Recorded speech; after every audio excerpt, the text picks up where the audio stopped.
This week on the Sports Initiative podcast, I sit down with ice hockey coach Brian Slugocki. Working across the development pathway, culminating in his work with some NHL players during the off-season, Brian discusses his skill development beliefs within hockey, how he works on transitions, both in an attacking and defensive sense, and how this relates in a football context as well as his work around receiving techniques and how to receive the puck under pressure.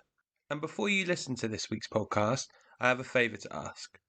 Here at the Sports Initiative, we are trying to find ways to grow the podcast and supporting material that will be coming over the next few months is by sharing our podcast with friends and family and encouraging them to subscribe. So please be a part of the growth of the podcast and help us help you. Now to the episode. I hope you enjoy.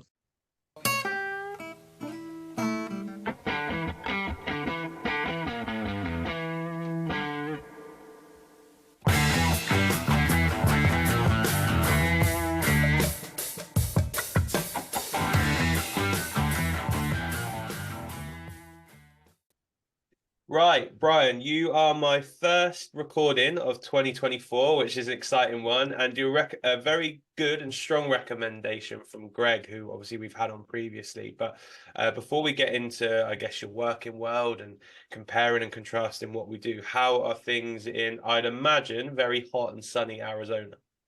The last couple days have not been so rainy or so hot. It actually has been like freezing temperatures recently. I mean, for us, this is the temperature difference, 30, 35, 40 degrees Fahrenheit that's really cold for us. But it's always pretty sunny, which is nice. But no, things are good. It's been a good start to the new year. So looking forward to connecting on this. Awesome. So yeah, I think for people that maybe don't know you, haven't come across your work, as a starting point, could you just explain who you are, I guess what you do from a day-to-day basis, and then maybe a little bit of a whistle stop around how you've got to that point? Yeah. So born and raised in Arizona, and that's not usually the first place people think of when they think of ice hockey, but it's gotten a lot better in the last few years because we've had some players getting drafted from the NHL or to the NHL. But I've been involved in playing and coaching hockey since I was 3 years old. I've played at every level. I played at University of Arizona. I played one season at Division II in Sweden, but now for the last about 8, 9, 10 years or so, I've been now coaching full time. My schedule kind of shifts throughout the year, which keeps it fun for me, but basically between September and April, I do a lot of youth coaching, spend a lot of time with 8 to 18-year-olds. I'm a full-time coach of an 11U team right now. And then as of this year, I started working with the Arizona Coyotes minor league team, the Tucson Roadrunners, in a skills coach capacity, which is a lot of fun. But then in the summers is where I do a lot of my like individual small group training with NHL players, college players, semi-pro players. And that for me is it's rewarding because I've gotten a chance to work with some of the best players in the world. And obviously like it's hard to complain when you're working with some of those guys. But I'm usually on the ice 5, 6 times a week throughout the year. So I really don't get a break from that, but it's hard to complain when you're working in a sport. So no, things are good. And it's been a good, last few years for me. It's been exciting. Yeah, nice. And I think that, as you said, there's loads of really interesting bits and threads that we'll be able to pick up on. First question for me is, what drew you to coaching? I always think it started actually when I was really young. So my mom was a preschool teacher. She taught like 4 and 5-year-olds.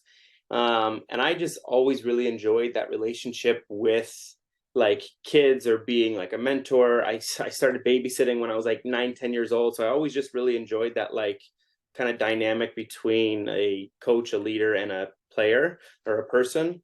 And I did a lot of volunteering when I was younger. But what I started recognizing when I was kind of finishing up playing is like I definitely still had the skills to continue to play. I still was in good shape and all that, but I just had this sense that I belong and I get more out of coaching and teaching. I was very fortunate to spend a year with one of the best skills coaches in the world, and I really that relationship of a mentor, an apprentice, or a teacher and a student, like it profoundly affected my life. And so I strongly believe in the power of coaches and teachers who can make a positive impact on kids' lives. Because even just looking back to school, I struggled a lot in school, but because I had a few mentors and teachers who really looked out for me and made sure that I was, taken care of, it made just school that much more enjoyable when it was already a difficult time for me. So I just firmly believe that teachers and coaches have an incredible ability to positively or negatively influence kids' lives and players' lives. So yeah, I'm very much drawn to that, like that relationship, that collaborative approach, and trying to help people get better. Yeah, nice. And I guess that's a theme that we've had quite a lot on the podcast in terms of being able to make that difference. I know Jimmy Adams, who's a cricketer you probably wouldn't have heard of, haven't been out in the States, but he went for a real transition piece kind of mid-career in terms Mm-hmm. of the way that he played the game. And he put that down to actually a mentor out in Australia. He went out there for the summer and like the person just basically flipped the game on its head for him and went, you're so worried about not getting out, you're missing the point of batting, which is to score runs. So Yeah. let's actually focus on you scoring some runs. And I remember sitting in the CPD with him, and one of the things he said to all of us, the coaches in the room, was, can you be that coach for someone? Can you be that one coach that gives them a little bit more belief or changes their narrative in their heads in a positive way? So I think obviously you experienced similar there.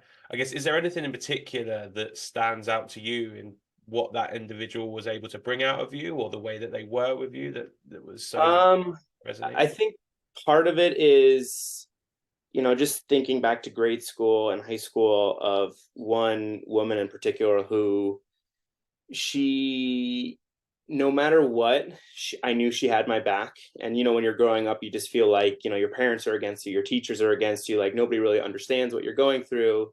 And she could be stern with me. She could be like, hey, you really need to be better in this aspect. But at the end of the day, like, I knew it was coming from a place of she cared about me and she wanted the best for me.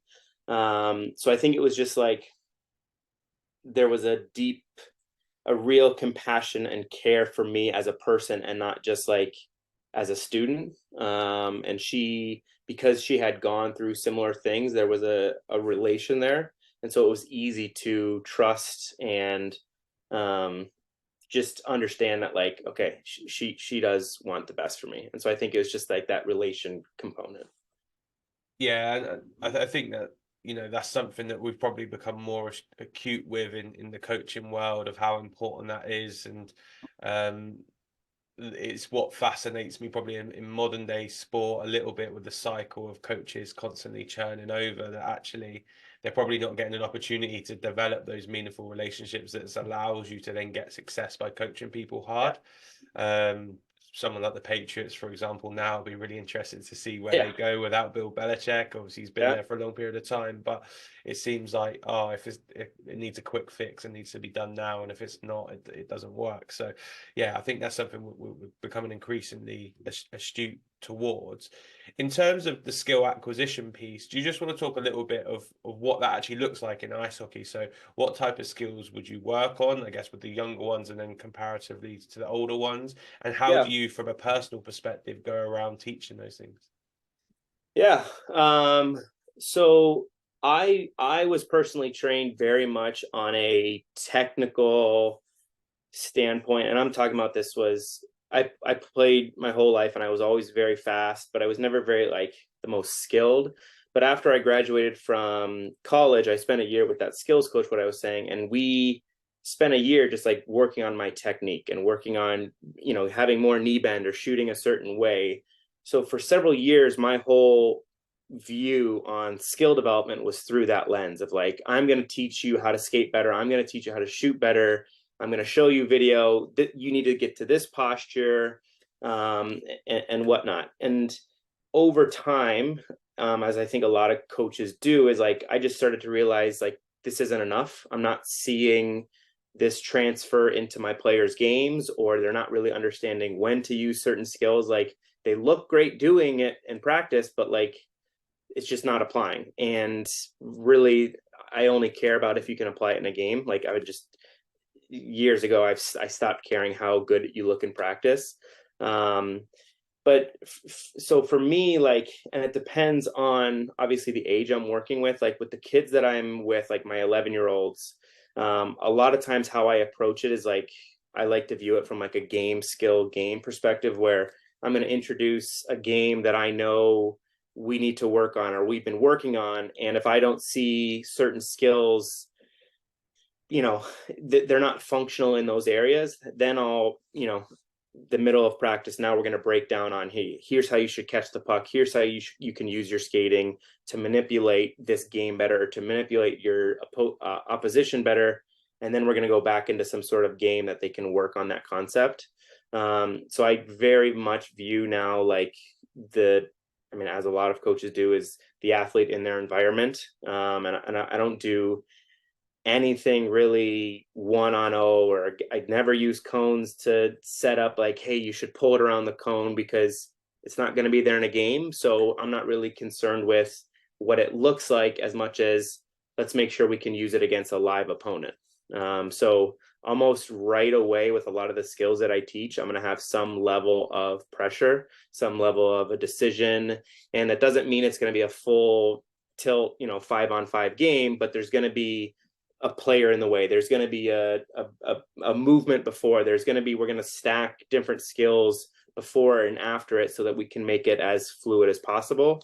That's kind of the kid aspect. I think there's a lot of avenues we could go on there. I can get into the pro side of it if you want, or we could kind of stay with the kids or younger, unexperienced players, I guess. No, let's stay with the younger ones, and we'll switch to the older ones earlier, because I think that, as you said, is probably two different areas to discuss. So when you're looking at it from, I guess, like a curriculum basis, or from a develop them holistically, how do you go around ensuring people have a multitude of skills, and they're not necessarily just position specific? Because obviously I'd imagine at 11 years old, although people might start drifting into areas, you don't want it where you are solely a defenseman and you're going to only do this. Yeah. So with this team that I've been with, so our 9U season, it was their first year at full ice. And I made it very clear that like, there are no forwards, there is no left wings on this team. There are no defensemen. Like goalies are different because it's very expensive to buy the equipment and all that. So that's a different kind of animal. But what I did is every 6 games, I rotated all the positions, and I didn't care what you wanted to do at that age. I just made it very clear that this is what we're going to do. You need to understand just the whole game and not just viewing the game from the right defenseman position, because you get very limited. And you also, by switching the positions, even if you have a natural tendency to playing defense, I think when you go and play forward, you learn some tendencies of, oh, this is what forwards are going to try to do to me as a defenseman. So I think you just build a more comprehensive view of the game. And especially like hockey, so many things, or hockey is going towards almost a positionless type of structure, especially in the offensive zone, where it's just, we need 5 players who can skate and move the puck and just understand, roughly positioning, and not necessarily I need to be here and stay here. So for this team specifically, the first year I was with them, I rotated positions every 6 games. I did a little bit less of it the following year. But some games, even I wouldn't tell the kids. And just before the puck drop, I'd be like, okay, all the defensemen switch. You're going to play forward. All the forwards go play D. And it caused them a little bit of panic, but it was fun to see, like, first off, the games really don't matter at 10 years old, but it was just fun to see them try to organize themselves and understand, like, oh, I'm playing defense now. I got to, be more in this position or thinking like this. And now this year I've started, they're more in set positions, kind of like what you're saying. I know kids have a natural tendency to be more aggressive or to sit back. And I want them to have more success with it. So I've started to put them in more regular positions so that they could start to feel that more often. But I'm a big believer in rotating and just understanding the full game of it. And in terms of your games, particularly the younger ones, what are the area sizes and how many players play? So rink is, I think it's like 200 by 80, it's like 260 or 250 feet by 60 width, and it's a 5-on-5 with one goalie. And so, like I said, the first 2 years they're coming off of, from 8 and under, it's all cross ice, it's all small area. Like they're not even using, like, because basically it's 4 players just follow the puck around, and I'm sure it is in like soccer. And yeah, so now that like they're getting older and bigger, like they can understand how to use more of the ice. And so that's a lot of what I try to do with this team specifically, is teach more principles. And like, hey, if all the players and all the pressures on one side, do we understand where the most, like, where's the threatening ice, where's the threatening space? So I try to teach a lot of more principle based versus like we're going to run this structure, run this system, because I want them, regardless of where they play in the future, I just want them to understand what are principles of hockey. How do you take advantage of offense of situations? How do you play defense? And so that's more of my philosophy when it comes to like teaching structure or systems. Yeah, it's really interesting. In football, we have a staggered approach to what the side, like number aside it is. Mm-hmm. So, for example, at U9s, we would play 7 aside. Mm-hmm. And we do the same at 10s. Then at 11s, you would do 9 aside. And then I Yeah. actually disagree with this, but at 12s, quite a lot of the time you go to 11v11 Mm-hmm. and you kind of make that jump. I actually think they would benefit more from doing another year of 9v9 and Mm-hmm. then making jumps across. But it's really interesting what you're saying there of kind of that jump at, I guess, at an early age of going straight to 5v5. Has there Yeah. ever been any playing around of doing like a 3v3 and like continuing that for older age groups? Would there be any benefit for that or not really? So before they go to full ice, they play 4-on-4 half ice. And in the spring and summer, they'll do like 3-on-3 cross ice leagues. But that's the tough thing, because like, and I'm sure it is in football as well. It's like when you do manipulate, you go from 5 to 4, like the game does change. Like I don't know. I haven't watched enough of youth football. I steal a lot of ideas from you guys, but I haven't watched enough of like 9 versus 7 or 11 players to know, like, does the game change, you think? Like, is it structurally different than when it's 11? Obviously, like, I'm sure in somewhat it is, but Yeah, so it changes quite a lot, and one of the things I find, particularly at the lower formats, is the number of transitions that there are. And the one thing I say to the kids that I work with all the time is to try and avoid it being basketball, is what I call it, because it's like you attack, we attack, you attack, we yeah, attack. Whereas it's kind of figuring out that level of control. I think in the UK, one of the reasons we did it was there was a study done by Manchester United that basically highlighted the number of ball contacts yeah. that people got by playing smaller formats and going, actually, by having more ball contacts, it means they're Yeah. going to get more opportunities to receive or beat people or whatever. So that was kind of a push in that direction. Now they did it off of a 4v4 study. Yeah. But I just wondered, yeah, I guess it's like a quid Yeah, pro so quo, USA right? Hockey, yeah, USA Hockey did a very, it's like the same study. They probably, somebody stole it from somebody, but yeah, essentially they found that like when you do play cross ice, when you do play a small area game, the amount of touches you have, I don't remember the number, but it's like exponentially more than if you're going to play in like a 5-on-5 game. And so I've explained that to my parents as well, because like we play a lot of games. Like for us, every Tuesday is a game day. It's a competition day, and we're going to play like 5 or 6 different games that are based on themes.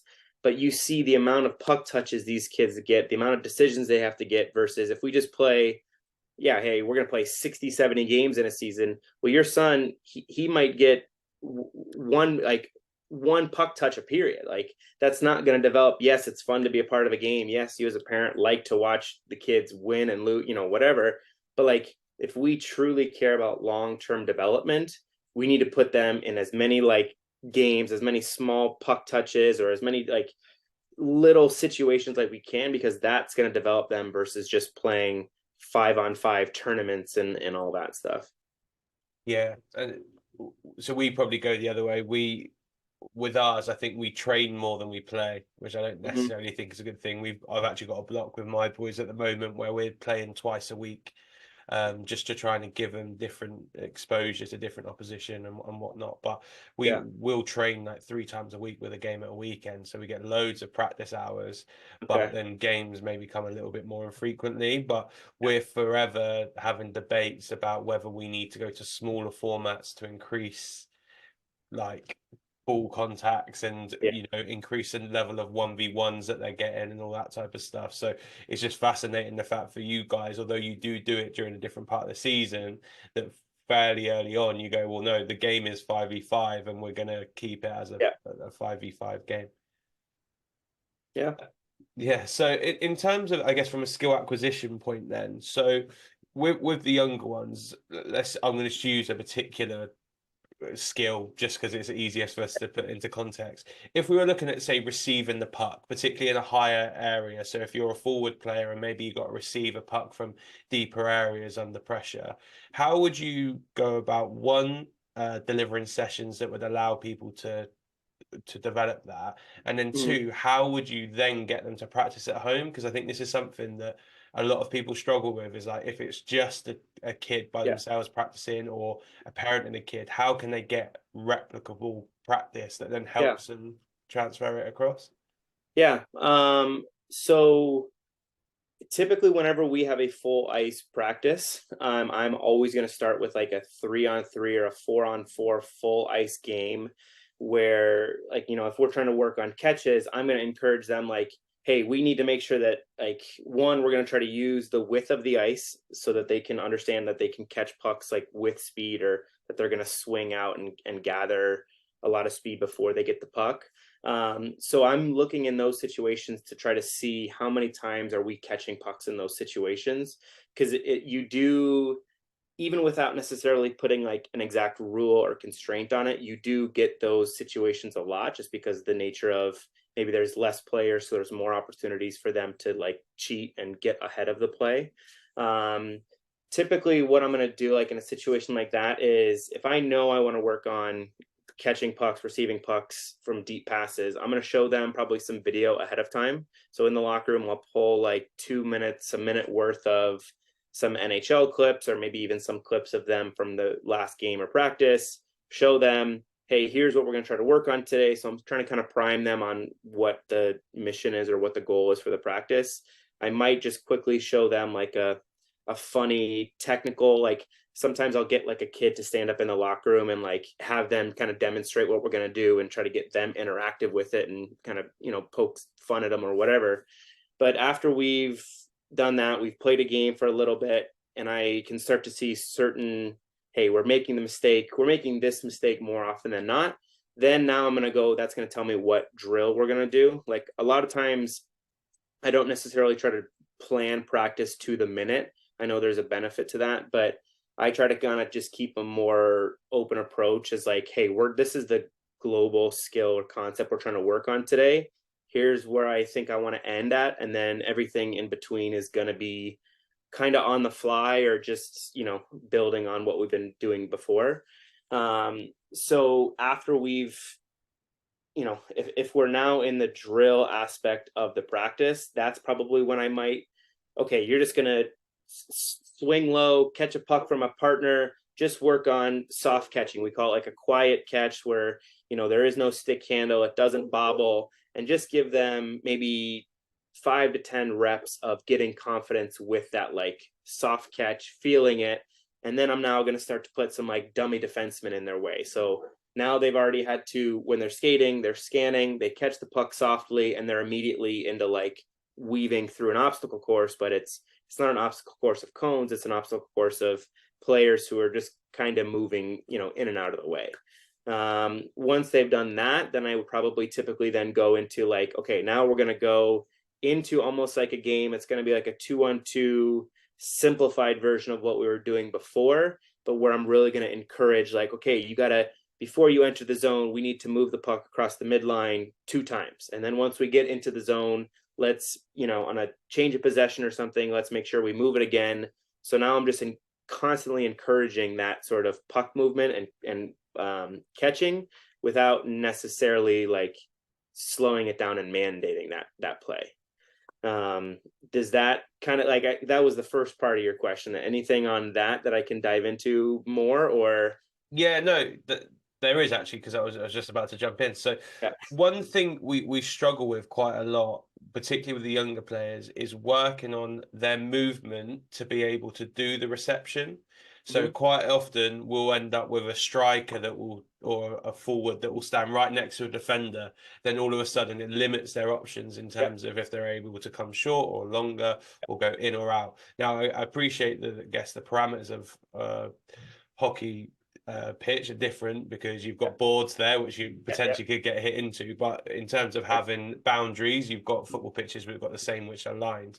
How do you work on the players identifying, I guess, how to move to receive and then combining that with the right catching technique? Because one of the things you spoke about there was, you know, receiving at speed and maybe in front, or at times catching, I'd imagine, to protect and look to combine. So how do you go about them identifying what movements are required and trying to develop that? Because that's something quite a lot at younger age groups we struggle with in football.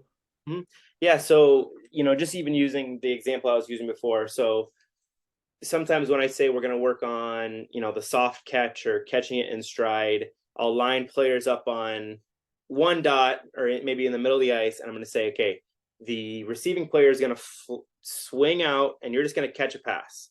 That's the structure, that's the drill. But what I start to see over time many times is, for some reason, there's like a magnet in the boards, and they just like, as soon as they swing out, they like basically put their hips on the wall and they try to like catch the puck.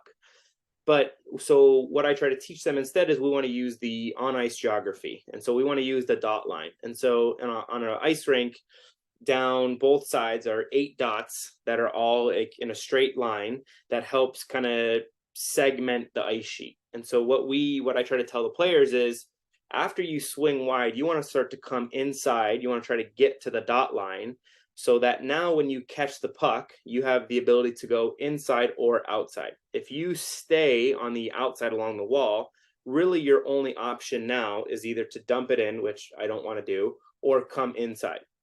So I start to teach them or have them like, hey, I want you to find the dot line. And sometimes I'll even with a marker I'll draw dotted lines all the way down an ice sheet so that they can see it the whole time. Like, they can just understand, am I in the dot line? Like, am I on this line or not? It's pretty black and white. But then inside of that, I'll also start to teach or have them try to understand, like, okay, why do we want to get to the dot line? We want to get to the dot line, or we want to get to this inside line, because now it's also going to push the defenders. They're going to come inside. And so when they come inside, you've created room to the outside. So it's not only teaching them like, hey, this is where you should be to help catch this puck, but we're catching this puck here because what does it do to the defenders? It moves them, it changes their shape and all that. And then like another thing I would add with that is like, hey, before you catch this puck, we want to accelerate into the catch. So, because you're totally right, a lot of players are not capable of catching pucks in stride or in like with speed. Is they'll be skating full speed, a puck comes, they stop their feet, they catch it, and then they keep skating again. But when you do that, you lose the ability to take advantage of a defenseman.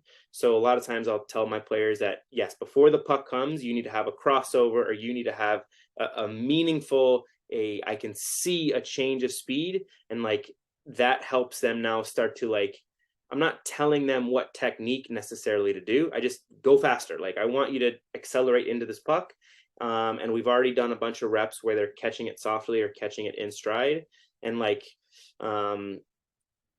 I think that can help them just get a little bit more comfortable with just the skill. And then, like I said, now I'm going to add where a defender is going to come at them right away, or we're actually going to play, one-on-one. We're going to like, a defenseman's going to come out, a winger is going to come out, and now let's put pressure on you. And if you don't have success, like, okay, you're right back in line. Like, we're going to get a lot of reps with this just one-on-one, but it's off of that same sort of like basic principle.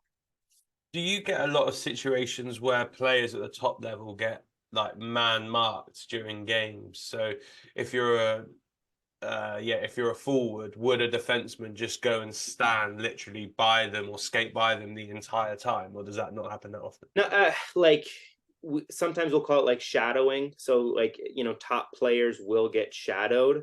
It's I wouldn't say they're not going to stand by them, because there's just like the discrepancy between some of the best skaters and the worst skaters is pretty high. Like, obviously I know in sprinting, like you have faster sprinters and lower sprinters, but like if you have a player who's much more capable of skating, you can really make life miserable for defenders who can't skate.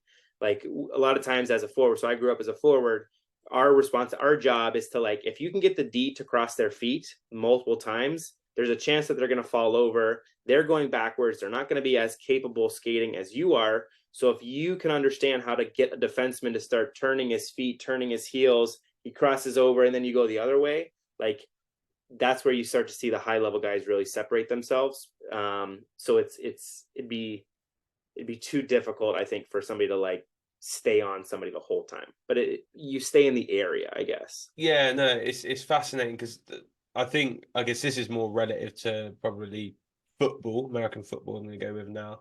We get it quite a lot where, as we're in the building phase, our forward players are basically, their job is just to bugger off out the way. And we'll get the ball to you higher up the pitch. That's your job. What tends to happen is you get someone who's essentially man-marked, like they'll be shadowed, but they're within 5 or 6 yards. So as soon as you try and play it to them, they have to move. Because of that, one of the things that you find, particularly younger age groups, is that they mark themselves, and then you're having to teach them almost cuts and fades and stuff like you would get in football to get themselves open. So it's like the ability to come across on a slant route, or the ability to check beyond and then hitch back in or something like that.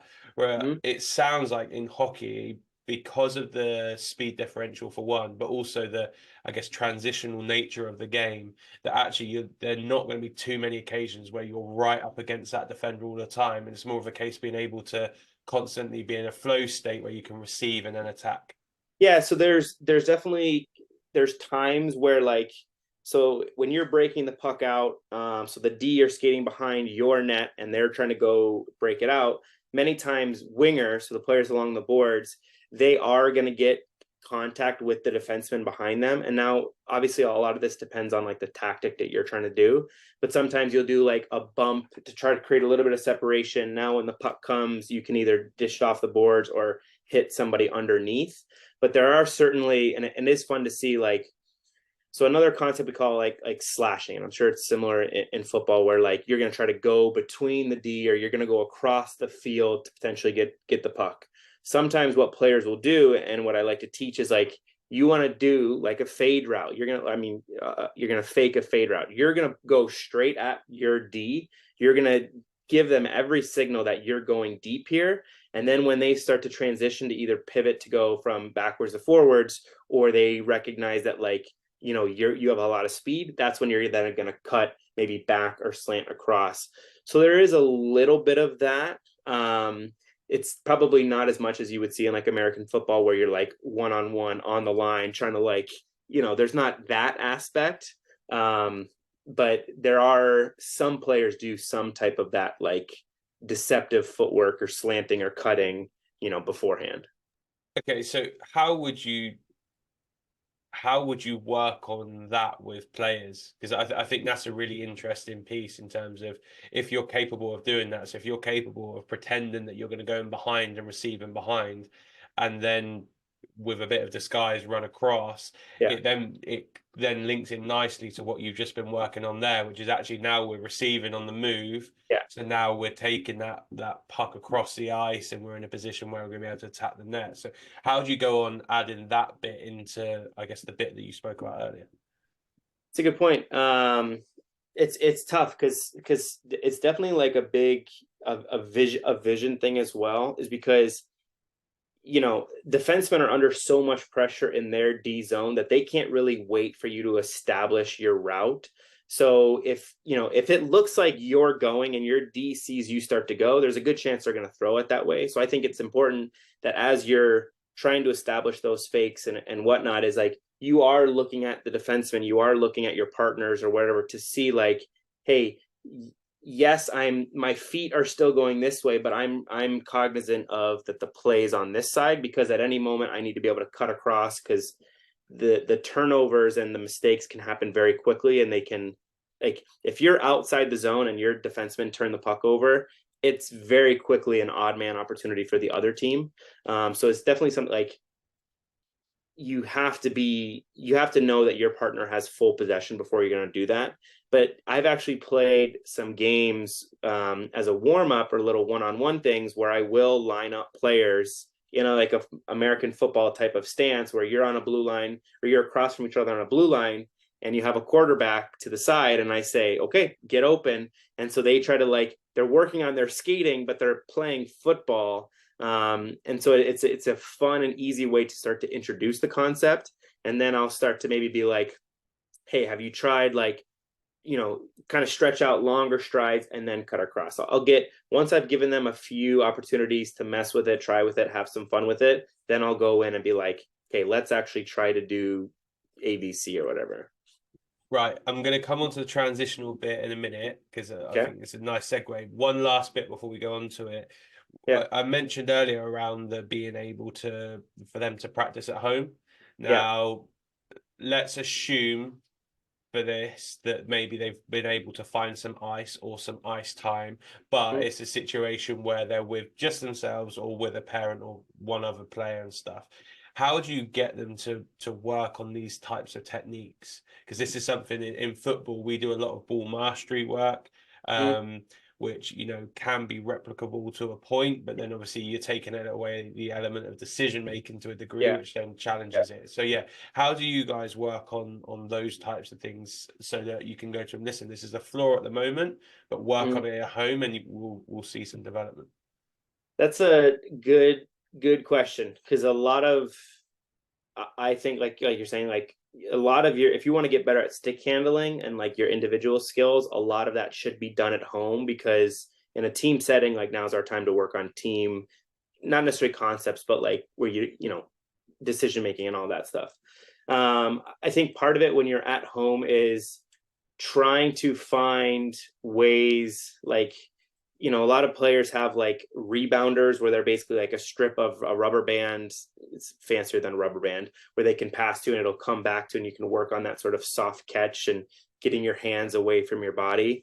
Obviously, having a dad or a parent being able to pass to you would be beneficial with it. And I really believe, and this is a difference too between like younger players and more experienced, is like, can you imagine, like, don't just go into your garage and just stick handle just like to get a sweat. Like, think about, while you're doing this, what is this doing to a defenseman? Is there a goalie in front of me? Like, I do believe like there is a power in that visualization and helping training and kind of linking those skills to what we're doing in practice. Obviously, like you said, the scanning component or the decision-making component isn't quite there.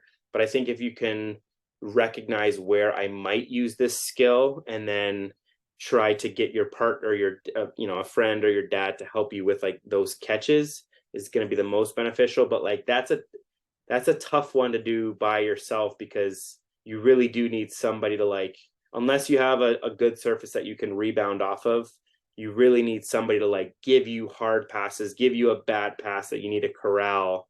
And I know, like, in football, they've got tons of those little like triangles or like things that you can shoot the ball off of that comes back to, or just a brick wall will help too. But like, the thing with a puck, when you shoot at a wall, it just like goes all over the place. But that's a good one. I might have to put that more thought into that one. Yeah, well, it might be a business idea for someone. If they can get a rebound and net that comes back, you'll probably add some good money in the hockey space. One of the things that fascinates me, particularly with hockey, is the transitional nature of it. As I mentioned earlier, I hate the whole you attack, we attack, you attack, we attack, particularly in football. But I feel like at the top level in England at the moment, we've probably gone too far the other way, where it's all about control and being able to pin people into areas and have total control. So hopefully they demolish that and go a little bit more excited and stuff in the future, but we'll see. But how do you work on that principle with players of identifying when's the right time to transition and when's the time to actually keep control? Because I'd imagine it comes down to, if you've got underload, overload, if you've got a particular player on the ice and identifying their skill set. So yeah, how do you help them to understand actually this is a time to transition and attack because we can make the most of it, and this is a time to actually go, you know what, we're going to work our way up the ice slower because we're not in a position to actually go and threaten to score. Yeah. I think this area is truly one of the big separators for players individually, and understanding when, like, I think if you understand how to attack in transition, or just the mentality of what's happening in transition, I think you're a better player and probably a better team, just because in those moments of transition, it is a little bit chaotic and it's a little bit unorganized, especially if you don't know who's quite on offense or defense. But what I try to do a lot of times is I'm going to try to establish like principles or rules with them, or so that they understand, okay, so if we just stole the puck from them in the offensive zone, so we're trying to, in our scoring area, if we just stole the puck from them, now within the next 2 or 3 seconds, this is the best time to attack, because they're all disorganized. They were expecting to break the puck out. Their players were thinking offense, they left the zone, whatever. So now when we've stole the puck, they're in kind of panic mode. We need to look for an attack right away. So I'll play games where we've created a turnover and now we're going to attack interior ice, because the best chances, and I don't know analytics necessarily in football, but are going to be in the slot, in the interior. We're going to try to play in between the dots. So I'll tell our team, remember, anytime we create a turnover, as soon as you get it, your first look is to the inside. And if it's not there, that's fine, but at least you need to look, because so many times we have opportunities to score in our sport, but simply because they got it and they looked to the wall, they didn't recognize that there was a player standing right in front of the net. So I try to train my players a lot of times, and it's just like a constant reinforcement of attack interior ice off of turnovers.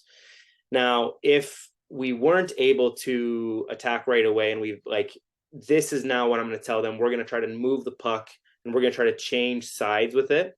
And I teach them, like, the reason why we change sides is, now what we're going to try to do is move it either low to high, so move it to our defenseman, or we're going to try to change sides with it and go from side to side. And so when we're going side to side, is now the defensive structure is they obviously are moving. And so when they're moving into their shape is when we have opportunities to find seams and find passing lanes, or players can jump into holes where we're going to create like really threatening chances. A lot of teams and players, especially at younger ages, they don't really understand. They don't understand how to score. Like, they really don't understand what team sports are, like what the principles are. They just they hope that one player can, beat one player, and then they create like a scoring. Like, I really care about team principles and having these kids understand. Like, we just did a video session last week where we're talking about, okay, the goal of offense is to create space, create time for player movement. The goal of defense is to compress space, compress time. We're going to play on all one side, so it's very difficult for the offensive team to play.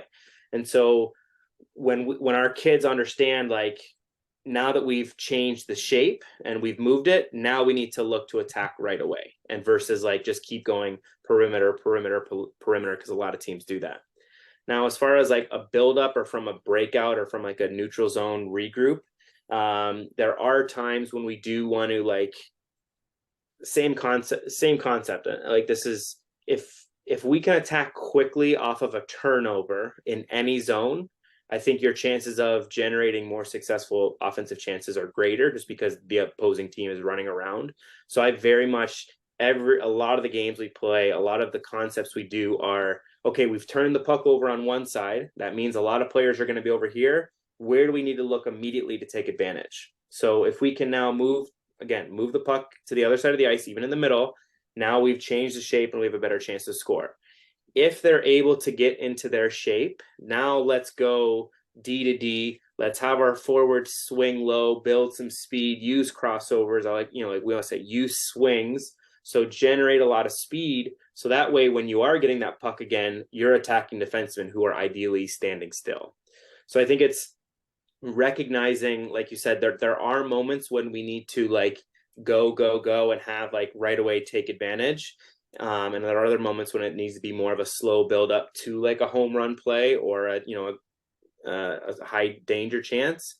But the difficult part is having players understand how to play in those moments. Because like I said at the start, a lot of players don't really understand how quickly the game changes. And that's so one of the big things that I've tried to work on with my team this year is like, you are constantly going from offense, defense, offense, defense, offense, defense, regardless of the zone. Like if your team has the puck, you're on offense. But now the second you turn it over, you're immediately on defense.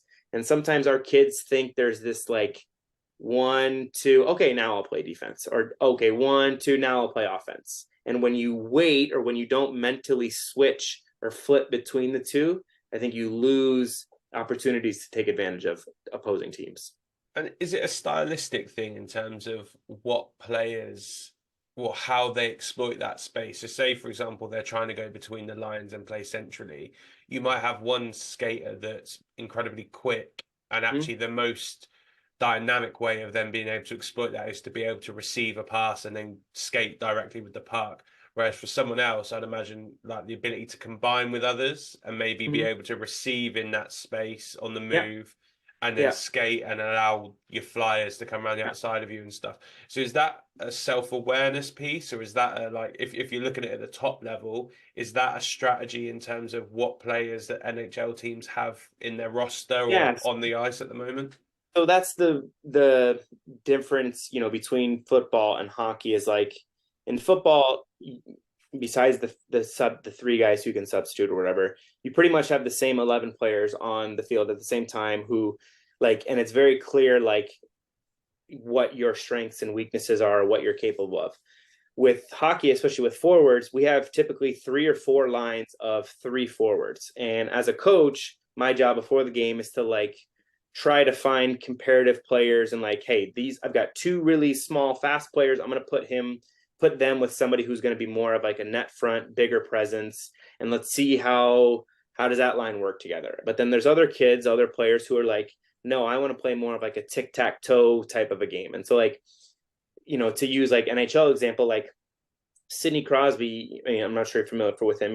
He's one of the best all time. He wants to play more of a tic-tac-toe game. He wants to, I'll give you the puck, you give it back to me, I'll give it to you. Like that's the type of game he wants to play. But then a player like Connor McDavid, because he's so much physically faster and like more explosive than everybody, he's not necessarily looking to play like a tic-tac-toe, tiki-taka type of a game because nobody can really keep up with him. So it's as a coach, is trying to figure out like who might work together, who does work together. But then as a player, obviously, like you need to understand what, like, not everybody is going to be a goal scorer, and that's fine. But like you still need to have the capacity to score or be a threat to score. But it is having some self-awareness of like, hey, you know what, in this situation, normally I want to put myself to be the goal scorer, but like right now I need to be the first player to go get the puck, to be a puck retriever or to play down low. So yeah, that's where it's a little bit of the coach putting certain players together, and also, how are you going to use your strengths to take advantage of the opposing team? And where do you develop that? Because I think that level of self-awareness in the heat of the moment, I think is like being honest, is exceptional for someone to be able to understand that, 1 minute ago, I might have had to be someone who's going to retrieve the puck and lay it off for someone. Whereas now, because we've had a changeover and I've got 2 different lines with me, I know that more often than not, you're going to get a full line change, but it might be that you're a defenseman and all of a sudden now I've got to play into space because I've got my guy who's quick. That's like in the heat of the moment, making a different decision within 30 seconds, 1 minute. So how do teams, how do players, how do coaches work on individuals having that level of self-awareness whilst the game's going on to say, right, this is changed now. This moment's Yeah. changed. So part of it is like when you're changing, you're always changing for your position. And so that's one way just to like, it's not next player up. It's, oh, I see I'm a right wing. The player who's on the ice is still on the ice as a right wing. When he changes, I change. So there is a very clear, like, when I step on the ice, I'm going to fill that position or fill that, like, especially in the defensive zone, because in the defensive zone, you're exactly right. If you start running around or switching positions, it can get ugly bad. And where you're now, players are doing other players' jobs, and then it's just, it can be a mess. So it is important that, like, once you're changing or once you're stepping on, you are filling an immediate role. But it's also, like I said before, it's recognizing, like, hey, our defensemen, they went deep into the offensive zone and they are not in a good position to play defense. So now we need to have somebody who just recognizes, and so we, like, you need to fill that position. And so through the use of video, we do a lot of games, but it's also, like I said before, like, our principle of we need to have 2 players high. 2 players. I don't care who it is, and I encourage our defensemen to be active and be mobile. Somebody just has to fill so that we are always keeping that kind of numerical balance versus, like, you need to be here, like, you need to be here. And so a lot of it is through the games that we play and encouraging. Well, now that I say, I'm curious if you guys see this as well. As so sometimes if we do, like, we call like a forechecking drill. So are you familiar with what a forecheck is? No, but so it'd be kind of like what, like, a total, like a total press would be in, like, football, or like, okay, where you're just gonna be like, you don't have the ball, it's in their zone, so you're gonna put pressure on them. And so sometimes when we do drills where a forecheck is supposed to be really hard, it's hard work, and you'll do drills or, okay, line up 3 players and we're gonna dump the puck in a forecheck. But the same kid who doesn't really like to skate, he's gonna somehow end up being the 3rd player where you don't really have to do a whole lot of work. And it's the same kids who, like, they try to position themselves. And so as a coach, you got to recognize, hey, Jim, get to the front of you're like, you have to start here. And now you force them to do it.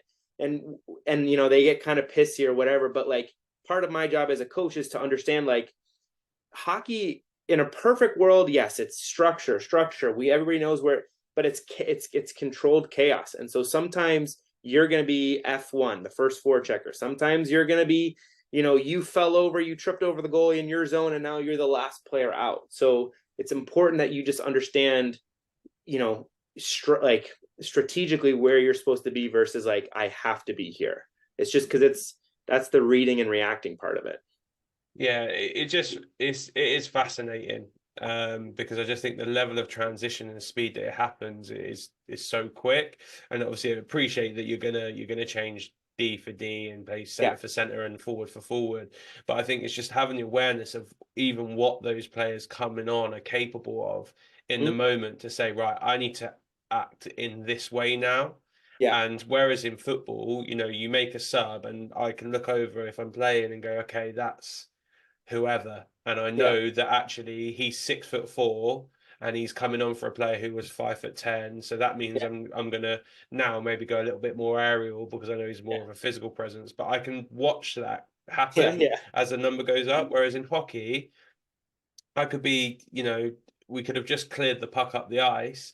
There's been a change in the units, and now all of a sudden my left wing has gone from someone who's physically imposing that wants to play around the net to being a speedster, and I need to then be able to go, okay, well, that now changes how I play the game. So I think just that level of awareness and the speed of it is just amazing. I mean, now that you're saying, because another component that I didn't even necessarily think of beforehand is, so just because I'm playing the right wing doesn't mean I'm right-handed. So a right wing very often can be a left-handed player. So as a defenseman, from one moment to the next, you might be passing to somebody's forehand or backhand.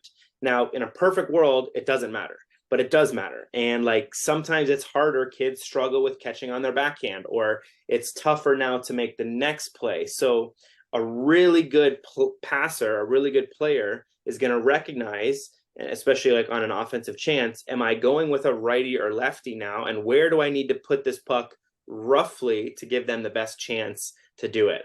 And so it adds another element of like one moment, like I was passing to a lefty and now I got to like the angle changes. So yes, it's constant. Yeah. Yeah, you're making me think now whether in football there is the value of, in certain games, just constant transition of players, so that people then have to have an awareness of who they're playing around and who they're playing with. Because I think that actually, with the younger ones, we do 20-minute periods. So we do 20, 20, 20, 20, 4 20s. More often than not, during that period, it will stay with the same player at right back, same player at left back. Whereas if you constantly transitioned it, like you said, it makes a difference. If you've got a left-footed player playing on the right, I can play into his safe side and know he can protect it. But now if he's a right-footed player, the angle which he needs to receive it or what he's going to look to do is very different. So it affects my runs. It affects how I'm looking to combine. So yeah, it's an amazing one. I guess this probably leads me on to my second to last question. You obviously work with the NHL players, and you mentioned that before. When you're doing the work with them, for predominantly, are they working on their strengths, so things that they're brilliant at, or are they working on areas of their game that they want to develop? And how have those areas come about? That's a really good question. Something I think about a lot is, do we maximize strengths or build up the whole base? And I'm more towards the point of like, let's really maximize a strength. Like, we don't want to have any sort of limiting factors in your game. Like, if I was writing about this recently, like if you have one of the best shots in the world, but you can't catch a puck on a breakout to get to that shot, it means nothing. Now, in a game, you might only get those situations a few times a game, but like they happen enough, like a frequency type of thing. If there's something that you do a lot in a game and you're not very good at, that's a huge area for us to improve on. But if it's an area where you only do it once every 3 games, but you're not that successful, I'm probably not going to spend a lot of time on that. It's just not that beneficial. So I think a lot of times it's some of the players that I work with, they are so in tune with what they already are really good at. And so it's giving them strategies to, hey, here's maybe some other areas where I think you could use it, or here's how I think you could manipulate it a little bit more. So part of like what I do with, especially with the individual players that I work with, is like, I'll go back and watch all the shots attempts they've taken throughout the course of a season. And that might be 250 to 350 shots that they've attempted, and start to look for certain patterns that have emerged over time. Like, hey, you tend to get this shot blocked when you're in this area. Let's find a way for you to, not get it blocked. So I think there is an element of like, hey, you're not a 6'4" player. You're not going to shoot the same way as him. You're not going to skate the same way as him. You skate a little bit different. So let's find a way for you to be successful. And this is why I've gotten away from like, there is one best technique, because everybody is different. And yes, there are certain principles that apply. Like typically in hockey, if you have a deeper knee bender, you're more forward, you're going to be more powerful. But there's situations in a game where you have a player draped all over you and he's pulling you backwards and you're more in your heels. So do you just stop playing because you're not in the perfect posture? No, you still need to understand like how you can make plays or manipulate players in these varied positions. So I think it is part of it is like, and this is the aspect of working with pros that I really like. It's like this collaboration between, you already know what you're really good at. This is what you do for a living. So I don't have to motivate you. I don't have to give you a slap in the ass like you do with 10 and 12-year-olds sometimes. Like, you're here ready to be engaged. You have an idea of where you want to take your skills. And then me as the coach I come with all this information about you as a player. I build situations that'll hopefully put you in those situations more and get you a little bit more uncomfortable, but then give you, hey, why don't you try this? Like, hey, look on the video. Do you see how you could have maybe done this here, there, or what do you like? That sort of collaboration is what I love about like working with the best of the best in the NHL guys. It's just mentally, it's so like stimulating and engaging for me. I love that. And I guess from their perspective, having a different voice that maybe looks at a problem in a different way, you might then come up with a solution. They go, Yeah, that actually solves that problem that I knew it was an issue, but I wasn't sure how we could solve it. But this is, that's spot on. Yeah. And I'd say like one of the biggest things in the last few years why I think I've become a better coach is when I first started coaching and I first started working with pros, I was still young and I never played in the NHL. So when you look at my resume, a guy might be like, well, what the hell do you know? So I very much had this, like, I'm going to project, this is how you should do it. You're doing this wrong. I'm going to show you, I'm going to be like, I'm the expert here. But like, they're the expert. At the end of the day, it's about them. And so now for me, like I said, it's more of a collaboration where, hey, here's what I see, like, and I might not know every answer. I'll give you my best guess, or like, hey, here's maybe what I'm seeing, or like, but it's less of me now saying it needs to be done this way and more like, okay, I don't know, let's try. Like, what are you feeling here? Like, what are your goals for this summer? Yes, I've got ideas. Like, I'm never just going to come to the practice with like, hey, I have no clue what we're going to do today. Like, that's not the approach I'm taking, but it is more of like hey, do you just want to take one-timers for an hour? Like, you really like, this is what you want to get better at? Okay, I'm all in, because that's where your energy and that's where your focus is. Okay, I'm going to study everything there is to know about how to make you a better one-timer, even though I think there's 10 other things we could do, and maybe we'll kind of sneak those in. But if that's not what you're coming to me for, like, it's a waste for me to try to do something you don't want to do, in a sense, Yeah, no, it makes complete sense. You said that engagement piece is an interesting one, but also it's the collaboration of going, here's an idea, here's a safe space to try it, let's try it. Because listen, you got to remember that at the top level, they're fighting for places, so they're probably not going to have the opportunity to necessarily go and have a go at this in practice, because they're earning minutes on the ice, they're earning contracts, they're doing all those business bits. So actually being in a space where they can go, right, I'm going to give this a go because I know that there's going to be some failure involved, but it's going to help me further down the line, is worthwhile.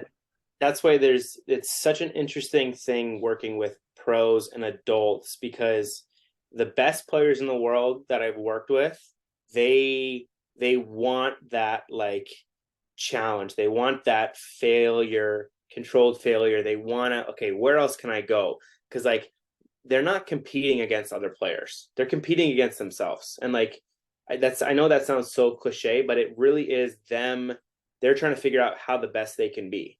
Now, your middle of the road players, which is really interesting, a lot of times they're not as open to change, because they're like, hey, I got here doing a certain thing. If I work on my shot and I can't shoot all of a sudden, well, I might lose a job. And like, now, so they're not as, open to change. But then like the players who are just coming up or who are trying to make the league, they're like, tell me anything, show me anything, I'll change everything. I need to get like a sniff. I need to get in there. So if you say I need to do backflips down the ice, okay, I'll do it. Like, so it's really interesting, and that's what I love about the coaching relationship, is like, every time you go in, it's different. And every person you have to like navigate that relationship differently. And some players they're open right away. And other players, it takes weeks for them to be like, okay, what feedback do you have for me? But sometimes like it'll take me really multiple sessions for players to feel comfortable with me telling them what I see.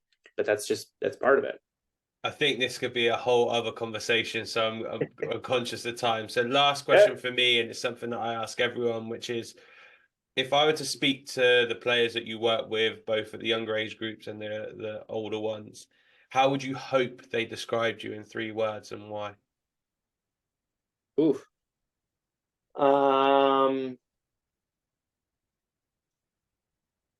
I would say first word comes to mind is passionate. I know a lot of people say that, but I think I do care deeply about the sport I'm playing and the relationships and the teaching. Like, I know the power of that role that I can be in people's lives, both positively and negatively. And so I am really like, when I show up to coach, I'm there to coach. I care a lot about like the product that I put on the ice. So I think I know that was a long word for passion. But I'd say, I mean, knowledgeable. I spent a lot of time researching, studying, watching film. And then I think the last thing would be, I don't know, like, I don't know if it's fun, but it is fun. Like at the end of the day, we're playing a sport. Like we need to keep that in mind. Like it is supposed to be fun, especially with the kids. It is about them. It's not about me. Like I already played. And so my job is to make it fun, put them in a positive environment that challenges them. I think that's kind of where I'm at. Yeah, I would say that probably those 3 words. It's a good question. Yeah, listen, and the reason I ask it is because actually it's a self-reflection piece, right? It's kind of going, what do I hope they say, and would they say it if I asked them? Yeah. It's something I got asked by one of my tutors. I was like, I'll steal that one. So, but no, listen, really appreciate your time. I think there's loads of stuff we haven't covered, so definitely, I think another conversation will be due further down the line. But for now, really appreciate your time, and hopefully we can catch up again soon. Yeah, thank you. Thanks for having me.